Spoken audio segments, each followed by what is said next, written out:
தமிழ்நாடு நாள். செந்தமிழ் நாட்டின் நிலப்பரப்பின் எல்லைகள் வரலாற்றுக்கு முற்பட்ட காலம், சங்க காலம் என ஒவ்வொரு காலகட்டத்திலும் பல்வேறு மாறுதலுக்கு உள்ளாகி இருப்பதையும், வரலாற்றுக்கு முற்பட்ட காலத்திலிருந்தே தனித்த பெருமையுடன் விளங்கிய தமிழரின் எல்லையை இவ்வளவுதான் என்று வரையறை செய்ய இயலாத அளவுக்கு உறவின் எல்லையாக உலகத்தையும், வெற்றிகளின் எல்லையாக இமயத்தையும், நாட்டின் எல்லைகளாக வடக்கில் வேங்கடத்தையும் கொண்டு வாழ்ந்தார்கள் என்பதையும் சங்க இலக்கியங்களின் வாயிலாக அறிய முடிகிறது. பண்டைய தமிழ்நாட்டின் நில எல்லைகள் தற்போது உள்ள குமரி முனைக்கு தெற்கே உள்ள கடலுக்கு அப்பாலும் வெகு தூரம் பரவியிருந்ததை அறிய முடிகிறது. பாண்டிய மன்னன் ஆட்சி செய்த நாட்டின் பகுருளி ஆறும் குமரி மலையும் கடற்கோள்களால் மூழ்கிவிட்டதால் தன்னுடைய நாட்டு எல்லையை பெருக்குவதற்காக வடக்கு நோக்கி படையெடுத்து சென்றதை பகுருளி ஆற்றுடன் பன்மலை அடுக்கத்து குமரி கோடும் கொடுங்கடல் கொள்ள வடதிசை கங்கையும் இமயமும் கொண்டு தென் திசை ஆண்ட தென்னவன் வாழி என்று பாடுகிறது சிலப்பதிகாரம். வடா அது பனிபடு நெடுவரை வடக்கும், தெனா அது உருகெழு குமரியின் தெற்கும், குணா அது கரைபொரு தொடுகடல் குணக்கும், குடா அது தொன்று முதிர் பவ்வத்தின் குடக்கும் என்னும் புறநானூற்று வரிகளில் பாண்டியன் பல்யாக சாலை முதுகுடுமி பெருவழுதியின் ஆட்சி எல்லை வடக்கே இமயத்தையும் கடந்து குமரியின் தெற்கு எல்லைக்கு அப்பாலும் பரவியிருந்தது என்று காரிக்கிழார் தெரிவித்துள்ளார். தென்குமரி வடபெருங்கல் குணக்குட கடலா எல்லை என்னும் புறநானூற்று வரிகளில் சேரர்கள் வடக்கில் உள்ள இமயத்தையும் தெற்கில் உள்ள குமரியையும் ஆண்டதாக குறும்கோழியூர் கிழார் குறிப்பிட்டுள்ளார். அதேபோல தென்குமரி வடபெருங்கல் குணகுட கடலா எல்லை தொன்று மொழிந்து தொழில் கேட்ப வெற்றமொடு வெறுத்து ஒழுகிய கொற்றவர்தம் கோன் ஆகுவை என்று மதுரை காஞ்சி பாடுகிறது.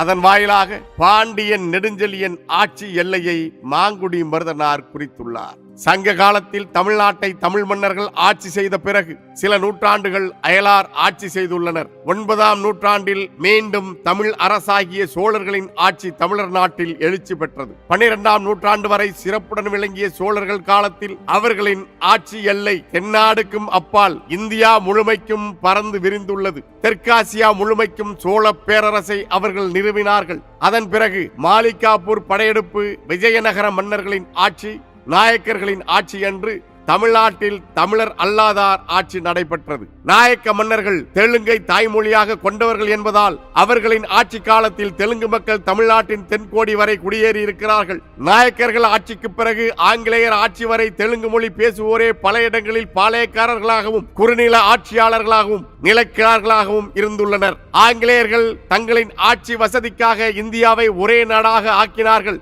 அதற்கு இந்தியா என்ற பெயரும் சூட்டினார்கள்.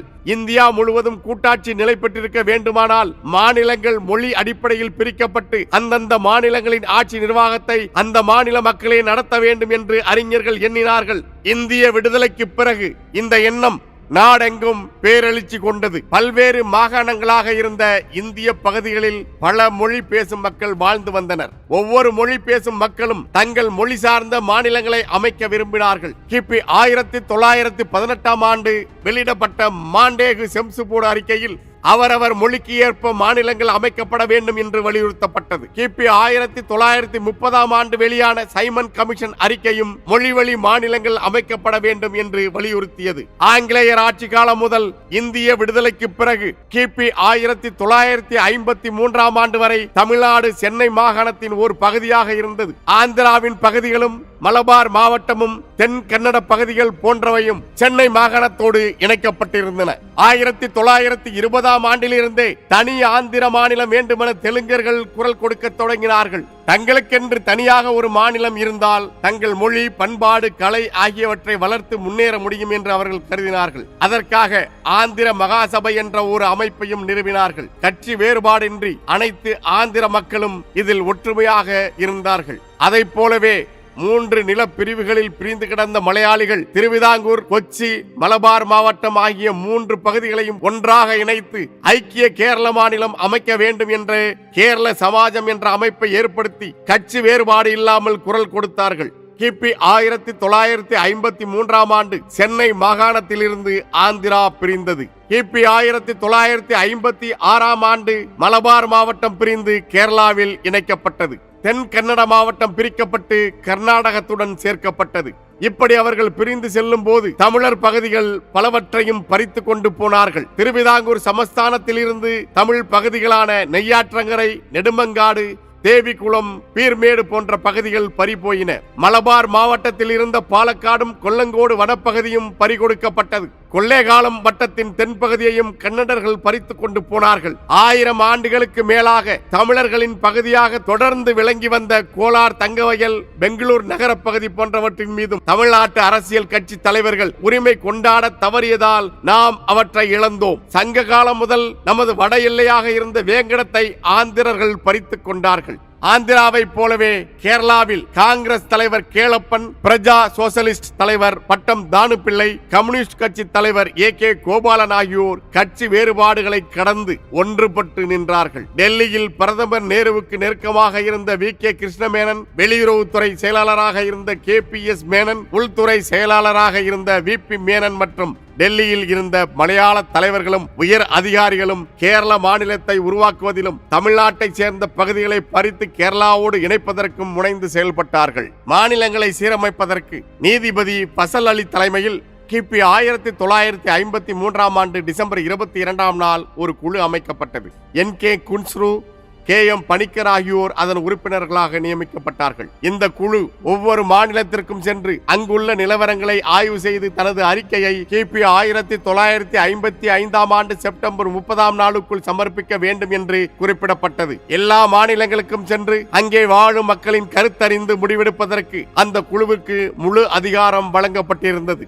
ஆந்திரா மற்றும் கேரளாவை சேர்ந்த கட்சி தலைவர்கள் கட்சி வேறுபாடுகளுக்கு அப்பாற்பட்டு மொழி உணர்வோடும் இன உணர்வோடும் ஒன்றுபட்டு நின்றபோது தமிழ்நாட்டு அரசியல் கட்சி தலைவர்கள் தமிழ்நாட்டு எல்லை பகுதிகள் பறிபோவதை பற்றி கவலைப்படாமல் இருந்தார்கள். தமிழகத்தின் பலமான எல்லை பகுதிகளை நாம் இழந்ததற்கு நமது அரசியல் கட்சி தலைவர்களே காணப்பட்ட அக்கறையின்மைதான் காரணம். எதை இழந்தாலும் ஓர் இனம் தனது சொந்த மண்ணை இழக்கக்கூடாது என்பதற்கு பாலஸ்தீனிய அராபியர்கள் பறிகொடுத்த மண் வரலாற்று சான்றாக விளங்குகிறது. தமிழ்நாட்டில் இருந்த அரசியல் கட்சி தலைவர்களின் அலட்சியம்தான் மொழி வழி மாநில சீரமைப்பு நடைமுறைக்கு வந்த பிறகும் கூட தமிழ்நாட்டில் தெற்கிலும் வடக்கிலும் எல்லை மாறுபாடு ஏற்பட்டதற்கு மிக முக்கியமான காரணமாக இருந்தது. கேரளா, கர்நாடகா பிரிந்து தமிழ்நாடு அமைக்கப்பட்ட பிறகும் தமிழர்கள் வாழும் பகுதிகள் பிற மாநிலங்களுக்கு உரியதாக எல்லைகள் அமைக்கப்பட்டன. தமிழ்நாட்டின் தென்முனையான குமரி மாவட்ட பகுதிகளோடு திருவிதாங்கூரில் இருந்து பிரிந்து தமிழகத்தோடு தக்க வைத்துக் கொள்வதற்கு குமரி பகுதி மக்கள் கடுமையாக போராடினார்கள். அதே போன்று வேங்கடம் சார்ந்த பகுதிகளை தமிழ்நாட்டில் இருந்து பறித்து செல்வதை வட தமிழ்நாட்டு மக்கள் கடுமையாக எதிர்த்தார்கள். இன்று தமிழ்நாட்டின் வட எல்லையாக திருத்தணியும் தெற்கு எல்லையாக கன்னியாகுமரியும் இருக்கின்றன. இவற்றை நாம் எல்லைகளாக பெறுவதற்கு பல தமிழர்கள் உயிரை தியாகம் செய்திருக்கிறார்கள். பலர் தங்கள் வாழ்க்கையையே போராட்டமாக ஆக்கிக் கொண்டார்கள். அந்த வீர தியாகிகள் இல்லை என்றால் திருத்தணியும் தென்குமரியும் தமிழர்களுக்கு சொந்தமில்லாமல் போயிருக்கும். சங்க காலத்தில் சிறப்புற்று விளங்கிய சேரநாடு திருவிதாங்கூர் சமஸ்தானமாக விளங்கினாலும் அந்த பகுதி முழுவதும் வாழ்ந்து வந்த தமிழ் மக்கள் கொஞ்சம் கொஞ்சமாக தெற்கு நோக்கி நகர்ந்து தென் திருவிதாங்கூரின் ஒரு பகுதியில் மிகுதியாக வாழ்ந்தார்கள். அப்பகுதியில் வாழ்ந்த தமிழ் மக்கள் 2ஆம் தர குடிமக்களாக கருதப்பட்டார்கள். பல நூற்றாண்டாக ஒதுக்கப்பட்ட தமிழ் மக்கள் தங்கள் உரிமைகளை பெற வேண்டும் என்றால் கூட்டாக செயல்பட வேண்டும் என்ற முடிவுக்கு வந்தார்கள். அவ்வாறு கூட்டாக செயல்படுவதற்கு நெய்யூரில் மார்ஷல் நேசமணியும் அவரது நண்பர்களும் சேர்ந்து தமிழ் மக்களின் நலன்களை பாதுகாக்க திருவிதாங்கூர் தமிழ்நாடு காங்கிரஸை தொடங்கினார்கள். திருவிதாங்கூரில் உள்ள தமிழர்கள் வாழும் பகுதியை தமிழ்நாட்டுடன் சேர்க்க இந்த இயக்கம் பாடுபட்டது. அதன் விளைவாகவே கன்னியாகுமரி மாவட்டமும் செங்கோட்டையும் கிபி 1956 ஆண்டு நவம்பர் 1 நாள் தமிழ்நாட்டுடன் இணைக்கப்பட்டன. பல்வேறு போராட்டங்கள், சாலை மறியல்கள், போராட்டக்காரர்கள் மீது நடத்தப்பட்ட துப்பாக்கி சூட்டால் ஏற்பட்ட உயிரிழப்புகள், படுகாயங்கள், போராடியவர்கள் மீது புனையப்பட்ட பொய் வழக்குகள், சிறை தண்டனைகள் என ஒரு உள்நாட்டு போர் என்று சொல்லும் அளவுக்கு பலவிதமான போராட்டங்களால் எல்லை போராட்டங்கள் எழுச்சியோடு நடத்தப்பட்டன. தெற்கெல்லை போராட்டத்தில் தோழர் ஜீவா முக்கிய பங்காற்றினார். தேசிய இன ஒடுக்குமுறைக்கு எதிரான விடுதலை போராட்டத்தில் தேசிய இன சுய நிர்ணய உரிமை இன்றியமையாதது என்று வலியுறுத்தினார் தோழர் ஜீவா. நெய்யாற்றங்கரை வட்டத்தில் மலையாளிகள் மிகுதியாக வாழ்ந்ததால் பசல் அலி கமிஷன் அதை கேரளாவுடன் இணைத்தது. தமிழர் பகுதிகளான விளவங்கோடு, கல்குளம், அகத்தீஸ்வரம், தோவாளை ஆகிய 4ஐயும் திருவிதாங்கூர் கொச்சியில் இருந்து பிரித்து கன்னியாகுமரி மாவட்டமாக சென்னை மாநிலத்தோடு இணைத்தது. திருவிதாங்கூர் மன்னர்களின் அரண்மனை இருந்த இடமான பத்மநாபபுரம் புதிதாக உருவாக்கப்பட்ட கன்னியாகுமரி மாவட்டத்தில் இடம்பெற்றது. வடமாலவன் குன்றம் என்றும் வேங்கடமலை என்றும் கூறப்பட்ட திருப்பதி இப்போது நம்மிடம் இல்லை. சிலம்பு செல்வர் ம.பொ. சிவஞானம் அவர்கள் முன்னின்று போராடி இருக்காவிட்டால் திருத்தணியும் தமிழ்நாட்டை விட்டு போயிருக்கும். வேங்கடத்தையும் திருத்தணியையும் மீட்பதற்கு நடத்தப்பட்ட வடக்கு எல்லை போராட்டம் மிக முக்கியமான உரிமை போராட்டமாகும். தமிழகத்தின் எல்லைகளை பாதுகாப்பதற்காக கிபி 1949 நவம்பர் 5 சென்னையில் ஒரு மாநாடு நடத்தப்பட்டது. கலைவாணர் NS கிருஷ்ணன் அவர்கள் மாநாடு தொடங்குவதற்கு முன் தமிழ் மாகாண கோரிக்கை, தமிழ்நாடு எல்லை போராட்டம் ஆகியவற்றை ஆதரித்து ஒரு வில்லுப்பாட்டு நிகழ்ச்சி நடத்தினார். தமிழரசு கழக தலைவர் சிலம்பு செல்வர் ஐயா ம.பொ. சிவஞானம் அவர்கள் தலைமையில் வடக்கு எல்லை பாதுகாப்பு குழு ஒன்று அமைக்கப்பட்டது. இக்குழுவின் செயலாளராக கே. விநாயகம் அவர்கள் தேர்ந்தெடுக்கப்பட்டார்கள். கிபி 1911 வரை வடார்காடு மாவட்டத்தில் தான் திருப்பதி இருந்தது. வடார்காடு மாவட்டம் அளவில் பெரியதாக இருந்ததால் நிர்வாக வசதிக்காக அது இரண்டாக பிரிக்கப்பட்டது. சித்தூர், கங்குந்தி குப்பம், திருத்தணி, புத்தூர், பல்லவன் ஏரி, திருக்காலத்தி, திருப்பதி ஆகிய தமிழ் வட்டங்களை வட ஆற்காடு மாவட்டத்தில் இருந்து பிரித்து சித்தூர் மாவட்டம் என தனி மாவட்டமாக உருவாக்கினார்கள். ஆந்திராவின் கர்னூல் மாவட்டத்திலிருந்து மதனப்பள்ளி, வாயல்பாடி ஆகிய இரு தெலுங்கு வட்டங்களையும் சித்தூர் மாவட்டத்துடன் இணைத்தார்கள்.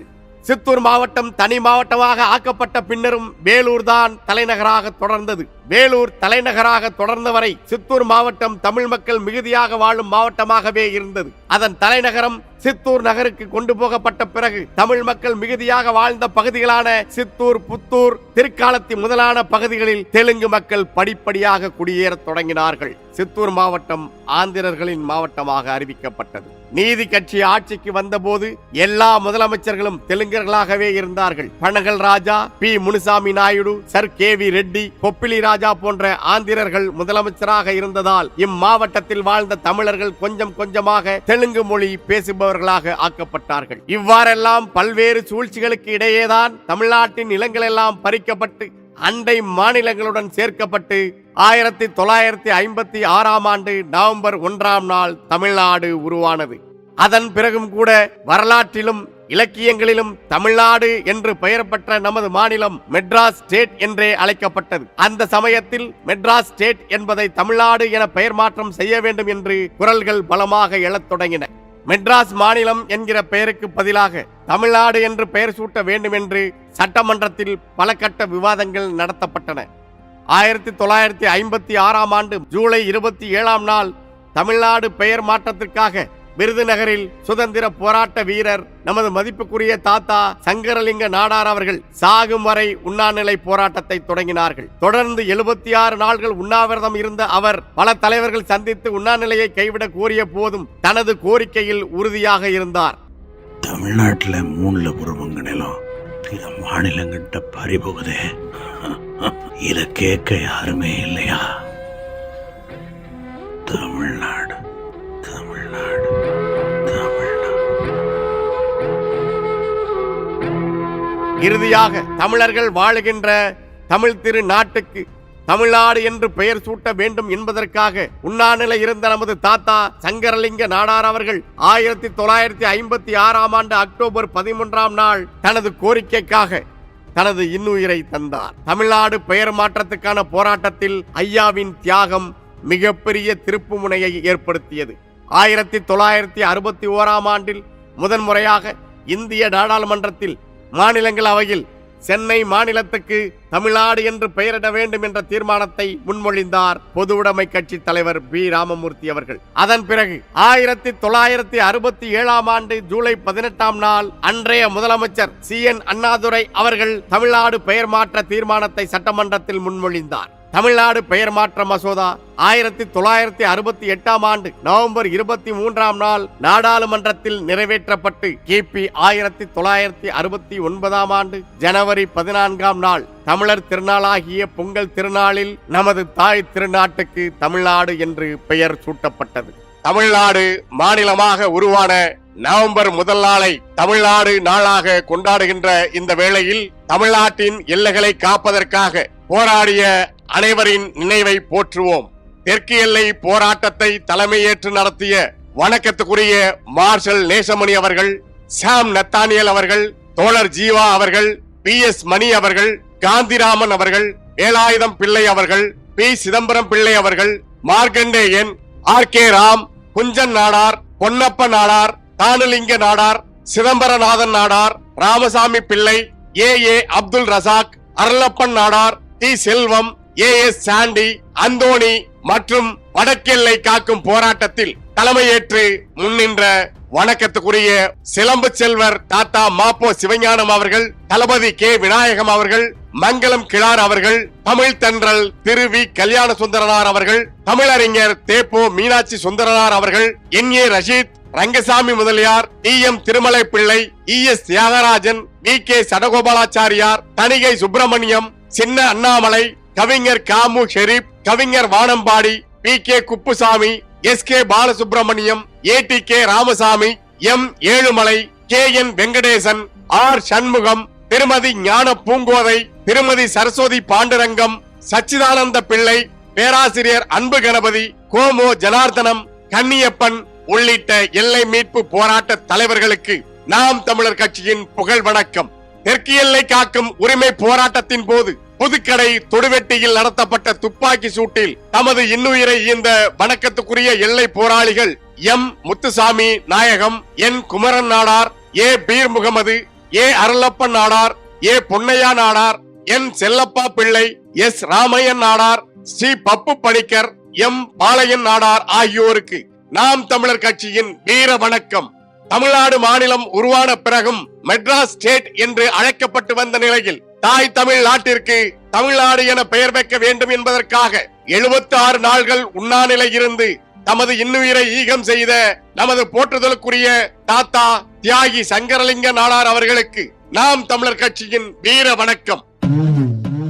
அலை மாகடல் நிலம் வானில் உன் அணி மாளிகை ரதமே அவை ஏறிடும் விதமே உனது அதிகாரம் நிறுவுவாய்.